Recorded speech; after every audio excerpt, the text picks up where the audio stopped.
পৃথিবীতে যদি বাবা বেঁচে থাকে আর স্বামী চরিত্রবান হয় তাহলে পৃথিবী আপনাকে আটকানোর ক্ষমতা কারোরই থাকবে না।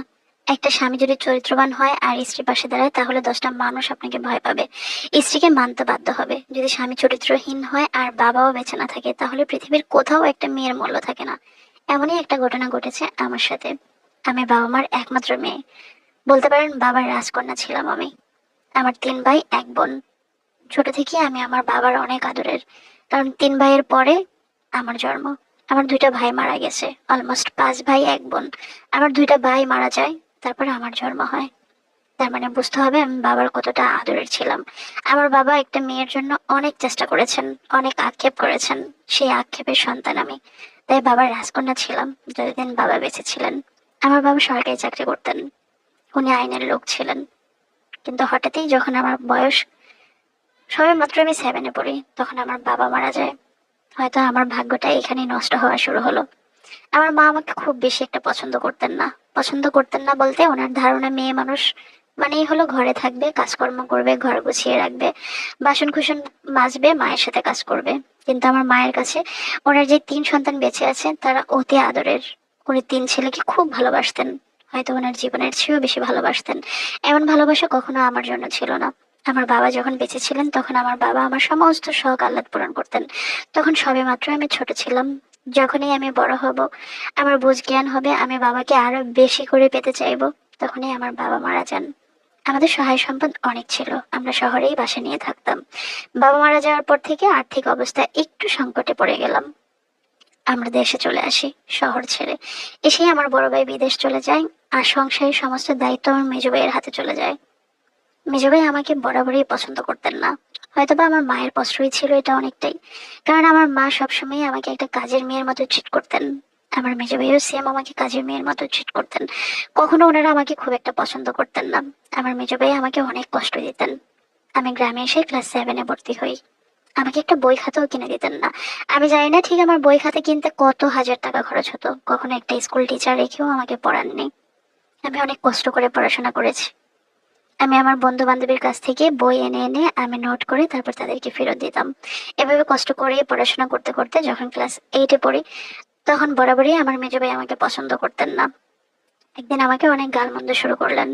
আমার মাকে বললেন যে ও সংসারের অলক্ষী, ও অপয়া, ওকে বিয়ে দিয়ে দেন, সংসারের অশান্তি দূর হয়ে যাবে। আমি বুঝলাম না যে আমার মায়ের পেটে ভাই আমাকে কিভাবে অপমান করে। আমার মাও আমাকে বিয়ে দেওয়ার জন্য অস্থির হয়ে যায়, কারণ ওই যে ওনারা আমাকে পছন্দ করে না। আমার মা আমাকে দিয়ে সমস্ত কাজ করাতেন, আমি আমার মাকে এতটাই ভয় পেতাম। একবার আমার মা আমাকে একজোড়া জুতা কিনে দিয়েছিলেন। ওই জুতাটা এতটাই ছোট হয়েছে যে আমি পায়ে দিলে খুব ব্যথা পেতাম। আমি ভয়ে বলতেও পারতাম না যে আমার জুতাটা চেঞ্জ করা দরকার। আমি এখনো সেই পায়ে সমস্যার সম্মুখীন। আমার পায়ে একেবারে ইনফেকশন হয়ে যায়। তারপরেও ভয়ে বলতে পারিনি, কারণ আমার মা আমাকে অনেক মারতেন, কারণে অকারণেই মারতেন, কারোর সাথে মিশতে দিতেন না। আমি খুব ভয় পেতাম ওনাকে। এমন করতে করতে আমি যখন ক্লাস 10-এ উঠি, তখন চারপাশ থেকে আমার বিয়ের জন্য অনেক আলাপচারিতা শুরু হলো। আমার মার খালাতো বোনের ছেলের জন্য আমার জন্য বিয়ের জন্য প্রস্তাব আসলো। আমি কখনোই ওনাকে দেখিনি। আমার মাও হয়তো ছোটবেলা দেখেছে। আমার মা একটা সময় পাকিস্তান থাকতেন, প্রায় 10-15 বছর সেখানে ছিলেন। সেখান থেকে ফিরে এসে ওনার খালাতো বোনের বাসায় গিয়ে ওঠেন। তখনই দেখতে পান যে ওনার 4টা ছেলে। হয়তো ওনাদের মাঝে একজনের জন্য আমার বিয়ের প্রস্তাব আসে। কিন্তু যখন এই প্রস্তাব আসে তখন শুনতে পাই ছেলেদের অবস্থা অনেক ভালো, নিউ মার্কেটে ছেলের দোকান আছে। আমার বয়সটাও খুব একটা বেশি হয়নি, কিন্তু ছোটবেলাতে ধাক্কা, অপমান, অপদস্থ, মায়ের থেকে পাওয়া কষ্ট, ভাইয়ের থেকে পাওয়া কষ্ট, আমি অনেকটা ম্যাচিউরড হয়ে গেছি। আমাকে বিয়ে দেওয়ার জন্য সবাই উদ্বিগ্ন। আমার বড় ভাই কখনো আমার এই কষ্টের কথা জানতো না। উনি জানতেও চাইতেন না, কারণ উনি যেহেতু বিদেশ থাকতেন হয়তো সামনে থাকলে অনুভব করতে পারতেন, কিন্তু ফোনে কখনো শুনতে চাননি। আমি কখনো কাউকে আমার কষ্টের কথা বলতে পারতাম না। আমি মাকেও ভয় পাইতাম, মেজো ভাইকেও অনেক বেশি ভয় পাইতাম। ওরা কারণে অকারণেই আমাকে মারতেন। যখন বিয়ের প্রস্তাব আসে তখন শুনতে পাই ছেলে গাউছিয়াতে দোকান আছে। ছেলেদের আর্থিক অবস্থা অনেক ভালো, ছেলেদের অনেক সহায় সম্পদ অ্যাসেট আছে। আমার বাবারও কিন্তু শহরে অনেক সহায় সম্পদ ছিল। আমার মা ওনার বাপের বাড়ির মানুষকে খুব বেশি পছন্দ করতেন, ওনাদের কথায় উঠতে বসতেন। একটা সময় আস্তে আস্তে আমাদের প্রপার্টি গুলো হাতছাড়া হয়ে গেল। আমার বিয়ে ঠিক করে ফেললো। আমাকে যখন বিয়ে ঠিক করার জন্য আসে তখন আমার বাসুর দেখতে আসে। আর বাসুরকে দেখে সবারই খুব পছন্দ হয়েছে, ভেবেছিল যে হয়তো বাসুরের মতোই ছেলে হবে। কিন্তু না, যখন আমার বিয়ে হলো তখন দেখতে পেলাম আমার স্বামীর সাথে আমার বয়সের ডিফারেন্সটা অনেক বেশি।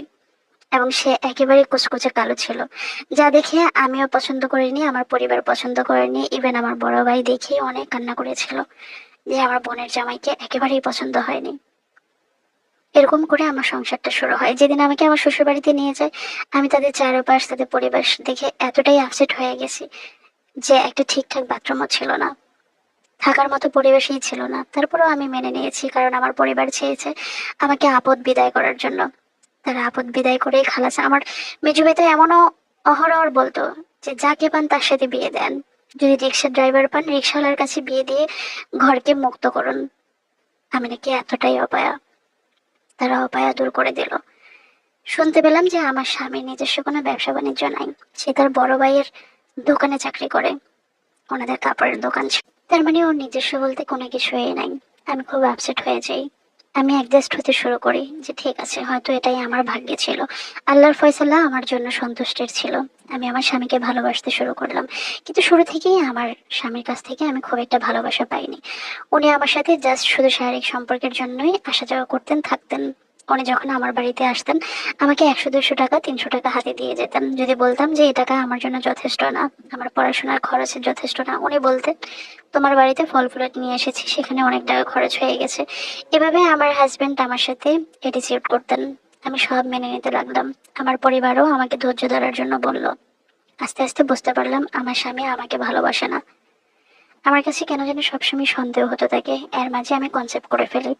আমি ওই কনসেপ্ট অবস্থায় আমি পড়াশোনা করি। এভাবে আমি কষ্ট করে করে একটা সন্তান জন্ম দিলাম। আমি কি খেয়েছি, আমার কি লাগবে না লাগবে, আমার স্বামী কখনো টেক কেয়ার করতেন না আমাকে। আমি প্রেগনেন্ট অবস্থায় আমার কতটা আদর ভালোবাসার প্রয়োজন, খাবার প্রয়োজন, কোনো কিছুই সে খোঁজ রাখতো না। আমার একটা ছেলে সন্তান হয়। আমি আস্তে আস্তে বুঝতে পারি যে আমার স্বামী পরকীয়াতে আসক্ত। একাধিক নারীর সাথে সে ইমো, হোয়াটসঅ্যাপে সম্পর্ক তৈরি করে এবং মেয়েদের সাথে তার খারাপ খারাপ সম্পর্ক। এভাবে দেখতে দেখতে অনেকটা বছর পার হলো। আমার একটা মেয়ে সন্তানও হলো। এর মাঝে আমাদের মধ্যে অনেক রকমের সমস্যা তৈরি হলো। আমার স্বামী কোনোভাবেই আমাকে সহ্য করতে পারে না, আর আমিও তার এসব খারাপ কাজ কোনোভাবেই সহ্য করতে পারি না। আমি বুঝতে পারি যে আমার স্বামীর যেহেতু নিজস্ব কোনো কিছুই ছিল না, এত ঝামেলার মাঝখানেও আমি সবসময় সার্কুলার ফলো করতাম যে আমার স্বামীর একটা ভালো চাকরির প্রয়োজন। কিছুদিন পরে আমার স্বামীর একটা ভালো চাকরি হয়ে যায়, খুব ভালো বেতনের চাকরি হয়ে যায়। আমি জোর করলাম আমার স্বামীর সাথে, আমি কুমিল্লা চলে গেলাম। তখন ওর চাকরিটা কুমিল্লাতেই হয়। সেখানে চলে গেলাম, সে আমাকে ছোটখাটো একটা বস্তিতে নিয়ে ওঠালো। সেখানে এত মানুষের ভিড়ে আমি অতিষ্ঠ হয়ে যেতাম। আমার কাছে ভালো লাগতো না ওয়াশরুম শেয়ারিং করা, রান্নাঘর শেয়ারিং করা। আমি ধৈর্য ধরতে লাগলাম, কিন্তু সে আমাকে অবহেলা সমানেই করে যাচ্ছে। এর মাঝে ওর সাথে অনেক ঝগড়াঝাটি করে অনেকদিন সেখানে ছিলাম। তারপর সেখান থেকে বাবার বাড়িতে এসে থাকতে শুরু করলাম। এখানেও সে তার ইচ্ছা হলে আসলো, না ইচ্ছা হলে আসলো না। এরকম করতে করতে, ঝামেলা করতে করতে আমি আবার তার কাছে চলে যাই। এবার আমরা আলাদা একটা বাসা নিলাম, কিন্তু আমার বাসায়ও শান্তি ছিল না। আমার ছেলে মেয়ে, তার কোনো টেক কেয়ারই ছিল না। তার নামে আমি একটা নোটিশ পাঠাই, এবং যে মেয়ের সাথে তার সাথে অবৈধ সম্পর্ক, খারাপ খারাপ সম্পর্ক, আমি সব প্রুফ বের করে ওই মেয়ের নামেও নোটিশ পাঠাই। এটা নিয়ে আরো ঝামেলা তৈরি হয়। এখন সে আমার সাথে আর টোটালি থাকছে না। আমার ছেলে মেয়ের খরচটাই শুধু দিচ্ছে। যে খরচ দিচ্ছে সেই খরচে আমার ছেলে মেয়ের পড়াশোনা, বাসা ভাড়া, খাওয়া খরচ কোনো কিছুই আমার ঠিক মতো হচ্ছে না। কিন্তু আমি ওকে ভালোবাসি। আমি যখনই ওর কাছে যাই জোর করে করে ওর সাথে আমার থাকতে হয়। কিন্তু আমি বুঝতে পারি ওর রুমে আমার জন্য অ্যালাউ না, ওর আলাদা একটা রুম আছে। আমি আজ পর্যন্ত বলতেই পারবো না তার ওয়ালেটটা সে কোথায় রাখে, তার রুমে কোথায় কি আছে। সে সেই রুমে কাউকেই ঢুকতে দেয় না। যখন তার প্রয়োজন হবে ঢুকবে, যখন তার প্রয়োজন হবে না সে লক করে চলে যায়। স্বামীর সাথে থাকতে চাওয়াটা কখনো অপরাধ নয়। আমার হাজবেন্ড মাঝে মাঝে দেখতাম যে অনেক প্রোটেকশন এনে বাসায় রাখতো, কিন্তু আমি বুঝতেই পারতাম না সে কার সাথে মেলামেশা করে। সে প্রায় সময় বাসায় এসে সকালবেলা গোসল করে গিয়েও শীতের দিন আবার এসে গোসল করতো, তখন সন্দেহ হতো। আমার ছেলে মেয়েও টের পেত। আমার ছেলে মেয়ে দুজনেই বড় হয়ে গেছে। তাকে প্রশ্ন করলে সে বলতো যে সে এই সমস্যা ওই সমস্যা এটার জন্য গোসল করছে। যে মানুষ 2 দিনে একবার গোসল করতে চাইতো না, সে মানুষ এখন এভাবেই গোসল করে।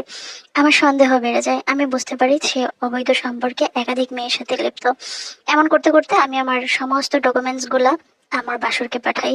এটা নিয়ে অনেক অশান্তি হয়। আমার শ্বশুর বাড়ির মানুষের কাছেও কোনো সমাধান নেই। যখনই মার কাছে, ভাইদের কাছে বিচার দিই, তখনই ওরা আমাকে ধৈর্য ধরতে বলে। এমন করতে করতে আমি বাসা ছেড়ে আমার ভাইয়ের বাসায় চলে আসি। আমার ভাইয়েরা উপরে থাকে, আমি নিচতলায় থাকি। এভাবে থাকতে শুরু করি। ও আমার ছেলে মেয়ের জন্য কিছু খরচ পাঠায়, আর আমার ছোট ভাই আমাকে কিছু খরচ দেয়। তবে আমার বড় ভাই, আমার মেজো ভাইও আমার পাশে আছে, কিন্তু তারা কোনো সমাধান খুঁজে দিচ্ছে না আমাকে। হয়তো ওরা যদি শুরু থেকে আমাকে একটু দেখে শুনে বিয়ে দিত, আজকে আমার এই কষ্টটা হতো না। আমার ছেলে এখন ইন্টার পাস করে ফেলছে, আমার মেয়ে ক্লাস 7-এ পড়ে। এখনো আমি অশান্তির দরিয়াতে আমি ডুবে মরছি। আমি জানি না এই অশান্তি থেকে আমি ঠিক কবে বের হব। মাঝে মাঝে নিজেকে শেষ করতে চাই, কিন্তু ছেলে মেয়েকে কি করব, কোথায় রাখবো, কি হবে আমার, এগুলো চিন্তা করে আমি কিছুই করতে পারি না। একটা সময় মেয়ে বড় হবে, মেয়েকে বিয়ে দিব, ছেলের সংসার হবে, আমার কি হবে? কারণ আমি তো চরিত্রহীন একটা পুরুষের সাথে আমার জীবনের অর্ধেকটা পার করে আসছি।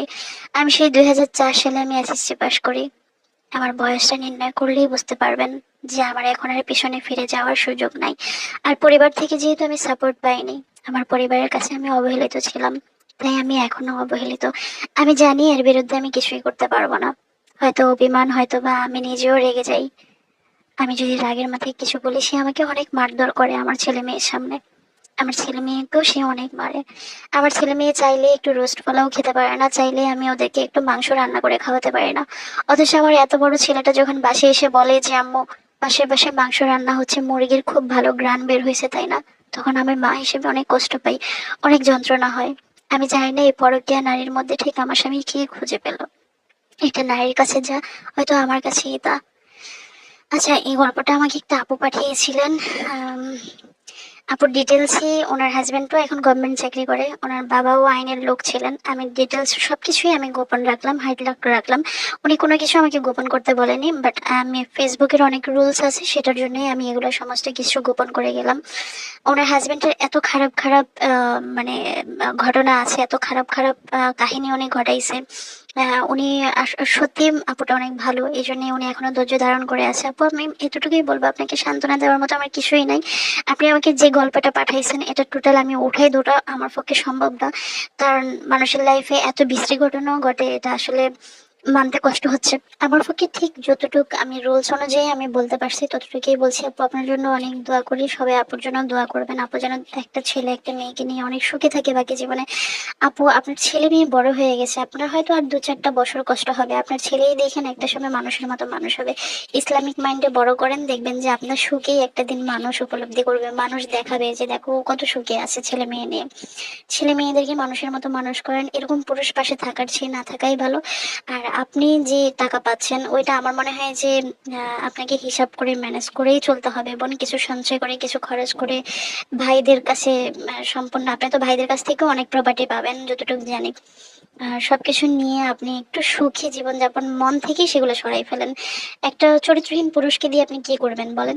চরিত্রহীন পুরুষ মানে হলো আমার মনে হয় যে একটা খোলা ঘরের মতো, যেখানে কোনো পর্দা নাই, কোনো কিছুই নাই, এখানে সবাই ঢুকতে পারে। এরকম চরিত্রহীন পুরুষের কাছে আপনি থাকার চেয়ে না থাকাই ভালো।